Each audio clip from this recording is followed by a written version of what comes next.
नमस्कार विद्यार्थी मित्रांनो, आया सिव्हिल सर्व्हिस अकॅडमीमध्ये तुमचं स्वागत आहे. मी अमोल घाटोळे आणि आज आपण द हिंदू आणि लोकसत्ता न्यूजपेपर जे आहेत त्यातल्या महत्त्वाच्या न्यूज ज्या आहेत त्या आपण पाहणार आहे. तर पहिली जी न्यूज आहे ती आहे मारुती चितमपल्ली यांच्याबद्दलची आहे. यांच्याबद्दल जर आपण जर इंट्रोडक्शनचा जर विचार केला तर त्यांनी अराऊंड जर विचार केला तर 36 वर्षे वनाधिकारी म्हणून सेवा बजावली होती.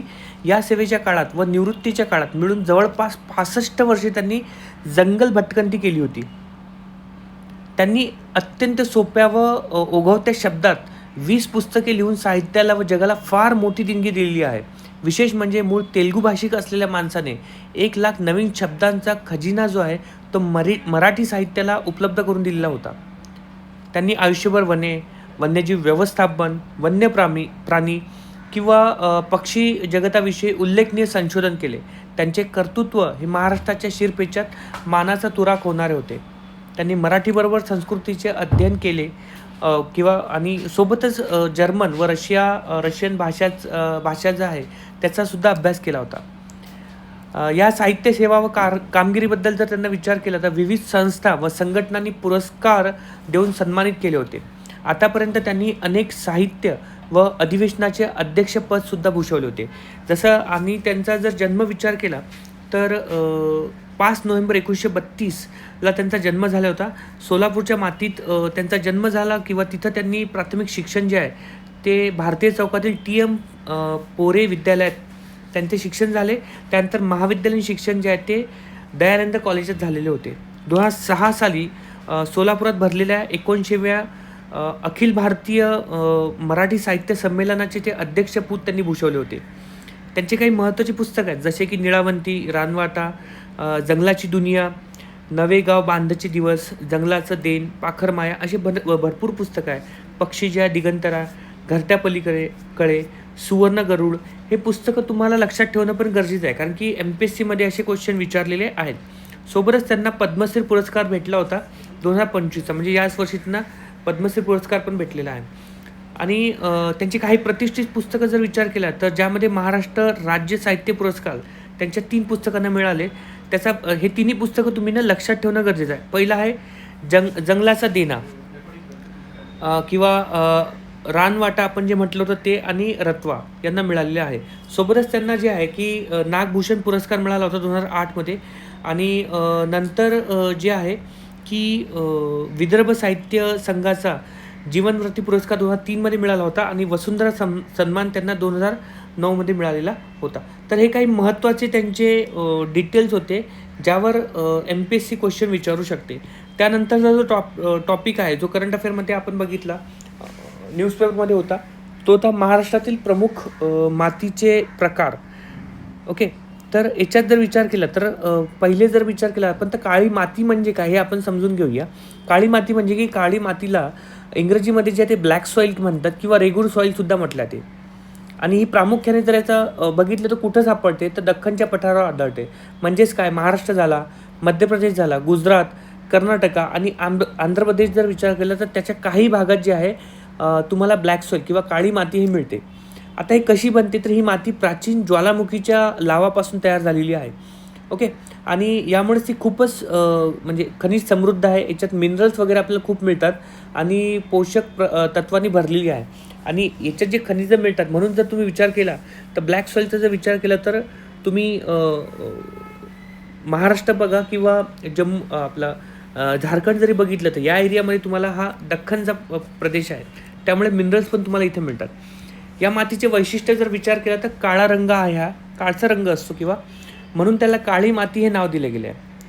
पाणी शोषण्याची क्षमता जी याच्यात खूप जास्त असते आणि दमट वातावरणात ते फुगते आणि कोरडं असताना त्यांना तळे जातात.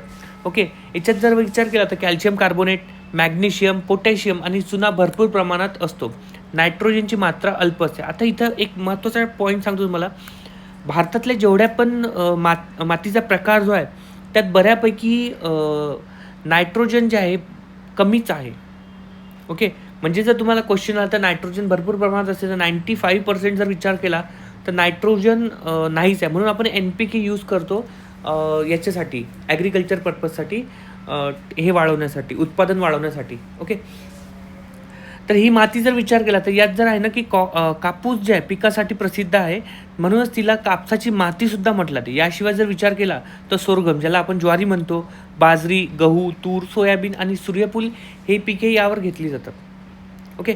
तर हा महत्त्वाचा पॉईंट होता की जो तुम्हाला लक्षात ठेवणं गरजेचं आहे. सोबतच ॲल्युमिनियम सॉईलबद्दल जर विचार केला तर ॲल्युमिनियम सॉईल कुठं कुठं मिळेल तुम्हाला, तर ॲल्युमिनियम सॉईल जी आहे ती जिथं जिथं म्हणजे गाळाची जी मृदा आहे त्या एरियामध्ये मिळते. म्हणजे आपण जर विचार केला, इंडियाचा जर मॅप जर काढला आपण, लेट्स टेक एक्झाम्पल, एक मिनिट, हे बघा, हा सपोज आपण इंडियाचा मॅप जर काढला असा,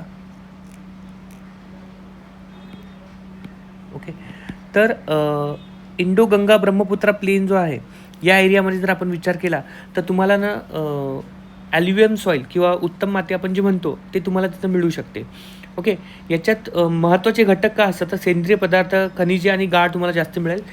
आणि कुठं कुठं मिळते तर महाराष्ट्राचा जर विचार केला तर गोदावरी, तापी, भीमा नद्यांच्या खोऱ्यात, म्हणजे जेवढे पण भारतातले खोरे आहेत त्या एरियामध्ये जर विचार केला तुम्ही तर तुम्हाला ॲल्युवियल सॉईल मिळते. आणि स्पेसिफिक महाराष्ट्राचा जर विचार केला तर गोदावरी, तापी आणि भीमा नद्या ज्या आहेत, नदी जी आहेत त्यांच्या खोऱ्यात, म्हणजे जळगाव, नाशिक, पुणे इथं मिळते.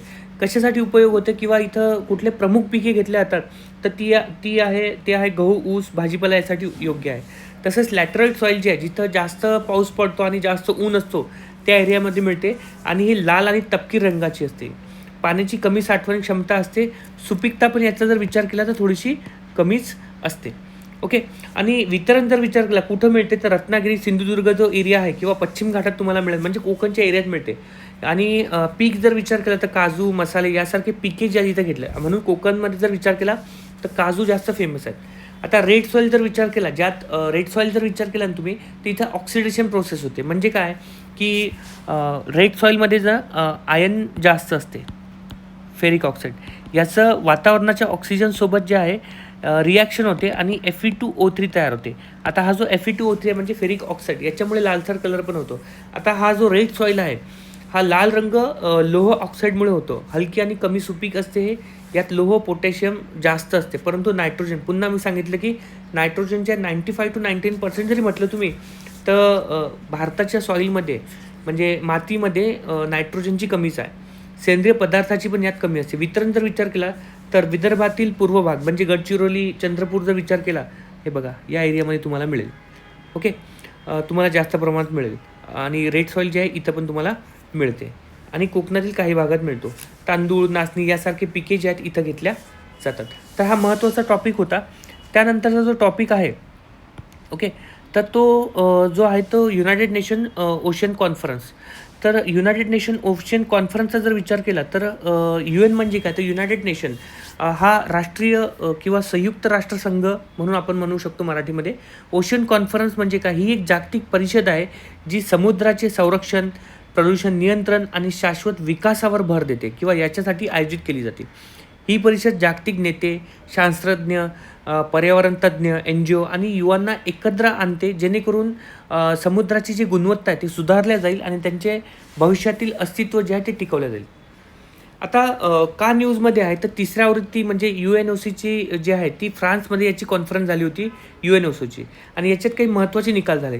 ते काय आहेत, तर जैवविविधता जी आहे बियॉन्ड नॅशनल ज्युरिडिक्शन याच्यावर करार झाला, ज्याला हाय सीस ट्रीटी म्हणून सुद्धा ओळखले जाते. यांना जे आहे याला आवश्यक आहे 60 पैकी 56 देशांनी मान्यता दिलेली आहे. UNOC म्हणजे काय आपण ते बघितलं की UNOC म्हणजे काय, की हे याचं काम काय ते बघूया. तर याचं किंवा या परिषदेत नेमकं काय घडतं, तर समुद्रातील प्लास्टिक जे आहे प्रदूषण थांबवण्यासाठी उपाय या परिषद केल्या गेलेला आहे. मत्स्य संपत्तीचे संरक्षण करण्यावर भर दिला जातो. सोबतच समुद्रातील तापमान जे वाढत आहे क्लायमेट चेंजमुळे, अँथ्रोपोजेनिक ॲक्टिव्हिटीजमुळे आणि समुद्रातील पातळी जी वाढत आहे पाण्याची, यावर चर्चा इथं केली जाते. SDG जे आहे 14 म्हणजे सस्टेनेबल डेव्हलपमेंट गोल 14 म्हणजे लाईफ बिलो वॉटर या उद्दिष्टावर विशेष लक्ष दिले जाते. आता SDG गोल जे आहे ते MPSCने पण याच्यावर क्वेश्चन विचारलेले आहे. आता यात भारताची भूमिका काय, तर भारताने सागरी आरोग्यासाठी विविध उपक्रम जे आहे ते सुरू केले होते. तर पहिला जर विचार केला याच्यातल्या उपक्रमामध्ये तर आहे स्वच्छ सागर. ओके. तर स्वच्छ सागर हा उपक्रम चालू केला होता भारताने. ओके, त्याचबरोबर सुरक्षित सागर म्हणून पण उपक्रम जो आहे तो भारताने चालू केला होता. तसंच ब्लू इकॉनॉमी मिशन चालू केलं होतं भारताने, ब्लू इकॉनॉमी मिशन. तसंच कोस्टल क्लीनअप ड्राईव्ज या उपक्रमाद्वारे जर विचार केला तर भारत महासागर क्षेत्रात जागतिक नेतृत्व घेण्याच्या दिशेने वाटचाल करत आहे. सोबतच पुढील कॉन्फरन्स जी आत्ताची झालेली आहे फ्रान्स आणि कोस्टारिका इथं झालेली आहे, याच्यात जर विशेष म्हणजे फोकस कशावर केला ते पण आपण बघितलं. हे करार जे आहेत ते देशाच्या प्रादेशिक मर्यादांपेक्षा नसलेल्या समुद्राच्या भागांशी संबंधित आहे. तर ह्या महत्त्वाचे टॉपिक्स होते. तर UN कॉन्फरन्स जी आहे, UN ओशन कॉन्फरन्स ही केवळ एक परिषद नसून ती मानवतेसाठी एक चेतावणी आहे असं आपण म्हणू शकतो. तर त्याच्यावर फोकस करणं पण आपल्याला गरजेचं आहे, की कारण क्लायमेट चेंज वाढत आहे, त्यामुळे ओशनमधले जेवढे प्राणी आहेत त्यांना पण धोका वाढलेला आहे. तर ह्या होत्या आजच्या महत्त्वाच्या न्यूज. ओके, यात काही डाऊट्स असेल तर तुम्ही मला विचारू शकता किंवा हे पण करू शकता, कमेंट पण करू शकता यूट्यूबवर. दुसरी महत्त्वाची न्यूज जी होती ती आपण ऑलरेडी कवर केली होती, ते आहे स्ट्रेट ऑफ हॉर्मुझ. आता स्ट्रेट ऑफ हॉर्मुझ म्हणजे काय, की ही एक पर्शियन आखातामधली समुद्रधुनी आहे. ही जी आहे ती हा जलमार्ग इराण आणि ओमानच्या मध्यात भेटते. पर्शियन गल्फ आणि गल्फ ऑफ ओमान जो यांना जोडल्या जाते. याच्या अगोदरच्या करंट अफेअरमध्ये पण आपण हे कवर केलं होतं डिटेलमध्ये. स्ट्रेट ऑफ हॉर्मुझ जे आहे इथं कुठले देश आहेत तर इराण आहे, UAE आहे आणि ओमान आहे. ह्या महत्त्वाच्या जे हे आहेत कंट्रीज जे आहेत किंवा देश आहेत हे लक्षात ठेवणं गरजेचं आहे. सोबतच सौदी अरेबिया तुम्हाला इथं दिसू शकतो. हे बघा, इथं सौदी अरेबिया, इराण आहे, कतार आहे, UAE, ओमान ह्या महत्त्वाचे देश आहेत. आणि कशाला जोडते, स्ट्रेट ऑफ हॉर्मुझ जे आहे गल्फ ऑफ ओमान आणि पर्शियन गल्फला जोडते. ओके, हे कशासाठी आहे तर पेट्रोलियम निर्यात करणारे हे महत्त्वाचे देश आहेत ओपेकचे. ओके, जवळजवळ हे सर्व देश जे ते LNG निर्यातासाठी पण महत्त्वाचे आहेत. ओके, LNG निर्यातदार जर विचार केला तर कतार हा जगातील सर्वात मोठा लिक्विफाईड नायट्रोजन गॅस जो आहे, नॅचरल गॅस, याचा निर्यातदार पण सर्वात जास्त विचार केला तर हा कतार आहे. हे पण लक्षात ठेवणं गरजेचं आहे. तर ह्या होत्या आजच्या महत्त्वाच्या न्यूज. याच्यात जर काही डाऊट असेल तर तुम्ही नक्की विचारा. लाईक, शेअर्स आणि सबस्क्राईब करा. Thank you so much. Bye and take care.